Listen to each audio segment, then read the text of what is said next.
Memory transcription subject: Governor Tava of the Venal Republic. Date: Standardized Human Time, November 29th, 2136. The hospital was placed on lockdown until every crevice was accounted for.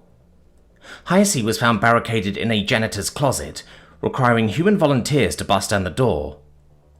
Venal took charge of the situation from there and escorted the historian back to proper lodgings. The predators stayed away, since the female rescue was inconsolable with them nearby. Sarah decided to give Scifi space, but asked Venal helpers to leave a holopad in the room. The Terran scientist posited that a call was the best chance to plead her case. However, our most pressing priority was Glim. The exterminator was nowhere to be found. I could only imagine his reaction to what lurked outside these premises. The UN has sent out search parties, but they found nothing. We need to help. At my request, a Venal driver arrived to ferry us to the local extermination office. Noah suggested to start the search with Glim's guild, and I agreed with his reasoning. However, barging into that venue with two famous humans would be awkward. UN representatives usually stayed out of the exterminator's way.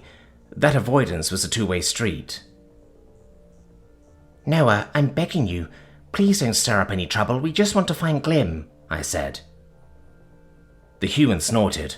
"I'll try, but I hate those people and I won't lie about it. I wish you'd dismantle their office." "Change happens slowly. I understand about obligate carnivores now, it's not their fault. Still, I can't take the risk of Venal being hunted on the street." "I'm not saying to let predators roam your settlements. Even we wouldn't. Mostly. But driving entire species to extinction? Burning them alive?" "If you find an animal that you can guarantee won't attack us, I'll spare it. But lesser creatures don't have your agency or restraint, and I can't take chances. Now stop lecturing me. I'll never tell you what to do on your planet." Sarah raised an eyebrow at our spat. The female human muttered something about ecological damage, and I pretended not to hear. While her personality was less confrontational, she had railed against exterminators to any scientific outlet that would listen. Her latest attempts included examples of human farmers enacting similar measures, and discussions of zoonotic diseases. "Look, I'm sorry for lashing out," I sighed, "but it can feel like humans are bossing the Venal around in our own backyard. We're different than you, and the past few months have been a massive culture shock. I've shaken things up enough." Sarah forced a smile. "We both understand that change doesn't happen overnight, and that you can only rock the boat so much. Right, Noah?"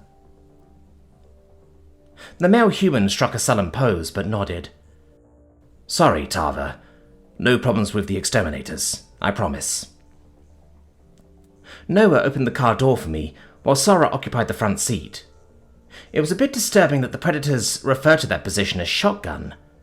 Was it a standard practice to gun down passerbys when motor vehicles were first invented on Earth? I didn't understand why the preferable seat was associated with a weapon. Sarah rotated a holopad in her hands, a sad look in her eyes. I could see she wanted to contact Scifi, but was afraid of worsening the situation. Our car sped off down the road, and I whacked my prosthetic tail against her seat. Her gaze darted back over her shoulder, locking with mine. Though their interaction spanned a day, it was apparent the human and Scifi had grown attached. "Put your mask on and try to talk to Scifi. I bet she's scared silly and losing any newfound hope of freedom," I whispered. "You can't hurt her for a call, right?" The Terran scientist twisted her dark curls. "I don't know. The way she looked at us."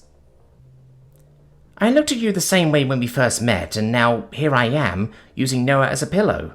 It's worth a shot with Scifi. Have a little faith in her." Sarah took a deep breath, and slipped her face covering back on. The Gaian extended a video call to Scifi's device, waiting with bated breath. The request went unanswered for agonizing seconds, and rang until reaching the default voicemail. It seemed the Venal rescue wasn't in a talking mood. The scientist was quiet for a long moment, swallowing hard. The human steadied her face in the frame and dialed the number once more. I waved in the background, hoping the preview would make Scifi curious. The voicemail began to play again before coming to an abrupt halt. A timid Venlil face appeared on screen. Venlil Prime has fallen. I should be resigned to this. Why did you have to give me hope? Heisey, please, just hear me out. We're here because our home was attacked. Our largest cities are destroyed, Sarah pleaded. Governor Tava was kind enough to take Gaian refugees, so we offered to help you as a way to give back. It's not what you think. I trusted you. I am sorry you found out like this. The truth is my species has forward-facing eyes, and we're territorial. Because of those two things, everyone assumes we're like the Arxor, including the Arxor. Mask? We wore the masks because we didn't want to scare you. We were aware how Ven will react to us. It wasn't meant as deception. No. Take the mask off. Sarah lowered her head before reaching for the straps. She pulled the mask over her skull and straightened her dark hair. The Venal historian froze at the predatory creature on screen. The Terran scientist's eyebrows knitted together with concern. Perhaps it was my imagination, but her binocular eyes seemed to tear up too. Hayase pressed a paw to her mouth, squeaking incoherently. I could see her swoon on her feet as the current of fear almost swept her away. When the rescue snapped out of her stupor, she lunged for the holopad. It was a blur of panic motion, a scramble to terminate the call. There wasn't a goodbye or even a vocalization of her fear. Well, that went poorly. Now our historian friend has a face to put with the nightmare. With Hayase disconnecting, Sarah cast a blank stare at her own reflection. I unclipped my seatbelt, hugging the predator from behind. Her lips curved upward, and she squeezed my paw. Noah offered a sympathetic smile as he met his co-worker's eyes. These two humans were my closest friends. I didn't want to see them hurt by Venlil. Are you okay, Sarah? I signalled I love you with my prosthetic, hoping the scientist had learned a bit of our tail language. It's not your fault. She offered a grateful nod. I feel terrible for adding to Heise's trauma. Now I'm just another monster to her. What she went through with the Arxor, she doesn't need anything else to fear. These people have serious issues that had nothing to do with humans. You're part of our society now. They'd have to learn to deal with you regardless. Noah sighed. I don't know if we can ask them to deal with predators. It feels wrong. We remind them of a deeply traumatic experience. Exactly. We have no right to force ourselves into their lives, Sarah agreed. Well, that's a decision they can make for themselves, I said. Humans have been an immense help for this program, and you did nothing wrong. Then their infrastructure would collapse without you chipping in. It's the least we could do, Tava. We want the best for these people. Nobody deserves to be treated like an animal. The shriek of a siren pierced the air as our vehicle neared the extermination office. Venlil, wearing flameproof attire, stood in a flatbed with other equipment tucked behind them. A chill crept down my spine, wondering what they were responding to. Was there really a major infestation so close to the capital? Government affairs might have to be placed on temporary hiatus or moved to an emergency bunker. The humans gazed out the window, expressions tinged with apprehension. Our stop was a building full of professionals, whose sole purpose was to wipe out predators. There was a reason I tried to keep the Guild from interacting with UN personnel. The strongest opposition to the Terrans came from within exterminator ranks. Venlil Prime was a staging ground for their political statements. When refugees from Earth first arrived, most predator sightings turned out to be humans. Terrans were involved in isolated cases of petty crime, though nothing beyond Venlil malfeasance. Vandalism, assault, and robbery weren't constructs of the primates. However, witnesses had a tendency to phone exterminators about Terran criminals, rather than standard police.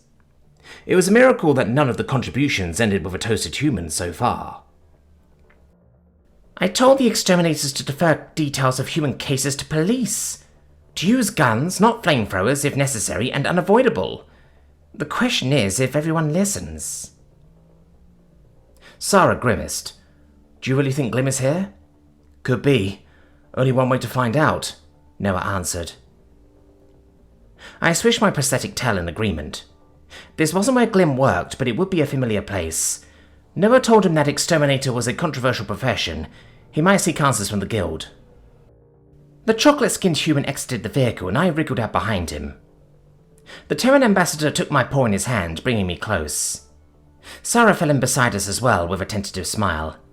It was clear the Predators wanted to show unity, since exterminators would be less hostile to their governor. Then again, I wasn't a popular figure to their guild. The exterminator's workplace was modest from the outside. The stucco exterior was painted a neutral grey, which made the octagonal building look like a smokestack. The front door bore a "Now Hiring" sign, along with a list of dangerous earth animals to report.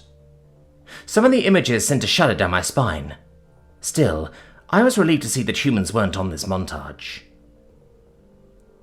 Avenna was seated at the welcome desk, and she looked up as we entered the building. Her eyes widened at the two humans in her lobby. Ambassador Noah, Science Officer Sarah, and Governor Tava? The Venlo excelled in confusion, though she didn't seem afraid. This is a surprise. I'm Volek with the Public Relations Department. I'll be happy to arrange a tour if you'll wait a moment. Noah scrunched his nose. You're used to seeing humans? Of course. This is the capital of Endel Prime, where most human refugees live. Many stop by to challenge or protest our work, and we hope they leave educated on the necessity of our services. We even hired a few Terrans for pest control. An interesting concept, by the way. Hold on, Volek. You don't want us all dead? Sarah asked. Not unless a specific human starts hunting here. Don't worry about that. I'm sure that won't happen, right? We're a progressive office, so we've terminated any employees who discriminate against you. This month, we also implemented a total ban on flamethrowers against infant animals.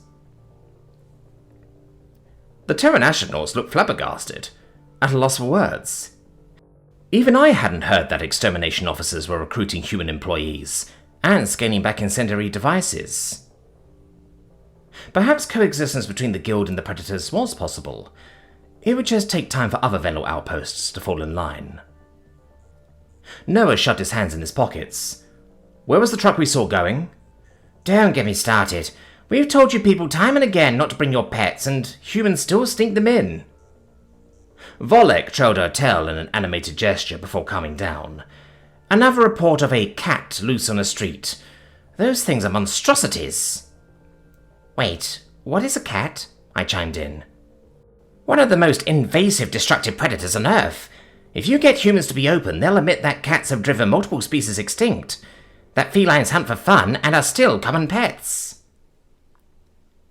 My eyes widened in horror. The United Nations obscured the human penchant for entertainment animals during First Contact. It only became known after widespread interactions with Terran civilians. Noah insisted the practice was about companionship and pack bonding with non-sapients. However, this cat didn't sound anything like the innocuous descriptors he assigned to pets. My expression morphed into a scowl. Are you kidding me? Noah? Is this true? Pretty accurate, yeah, he grumbled. Sarah scratched her head. I'm not even going to argue whether cats are a problem. Our own ecologists agree with Volek.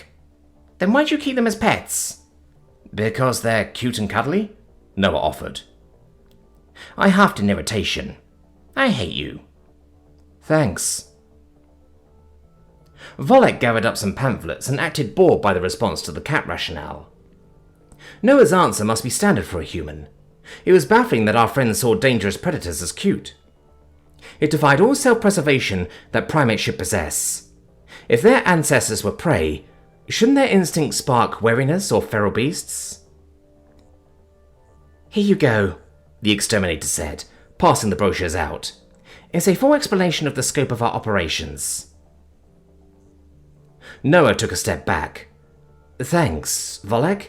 Listen, we're just here to ask you a few questions. Happy to answer. Before you ask about me, I joined the guild 10 years ago.